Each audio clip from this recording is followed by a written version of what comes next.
nga kubadde guweze omwezi mulamba n'ekitundu bukye ekisaawe ky'e Nakivubo kiggalwawo ab'ekitongole kiwoza ky'emisolo mu ggwanga ekya URA olw'ebigambibwa nti kibangibwa ensimbi ezisoba mu bukadde 800.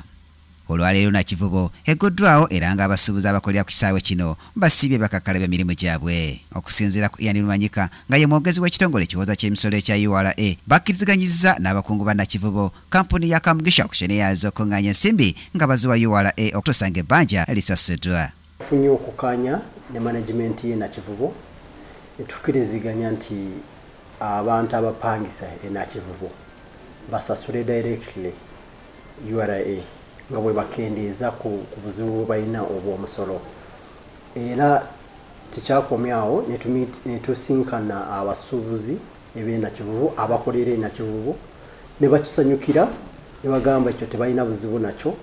Era kati omuntu yenna akola bizinesi e Nakivubo ayina bw'aba asasula rent ey'omwezi ayina okukolegana ne auctioneer omu gwe twataddewo okukolegana between URA ne Nakivubo board. Lumanyika annyonnyodde nga abakulembera Nakivubo bwe bakyalina omukisa okusasula ensimbi zino singa abazifunye oba okupangisa ekisaawe kampuni yonna enesobola okusasula ebbanja. Nakivubo era board yatugambye tomanya tuba twakakuŋŋaanyaako emyezi nga 3 oba 2 ne bafuna ku ssente ne bazisasula.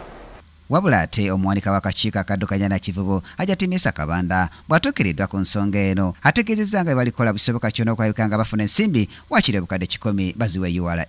Tugenda kusasulako miliyoni nga 10 tumale ate tujje mu ntegeeragana tukole payment plan nga bwe tubadde tubasuubiza tugenda kukola payment plan sasula sente zaabwe. Ajatimisa Kabanda agasseeko nti ebigenda mu maaso bireeteddwa omugagga Miss Kigundu amanyiddwa nga Hamu era kigambibwa nti yali emabega w'ekibinja ekyamulumba ku ddwaliro erya Doctors Clinic erisangibwa mu Kisenyi nga baagala okumugajambula. Ku lwa Kingdom TV amalindira g'ebyemizannyo nze ku lwa Kingdom TV amalindira g'ebyemizannyo nze Brian Katende. This is Kingdom TV.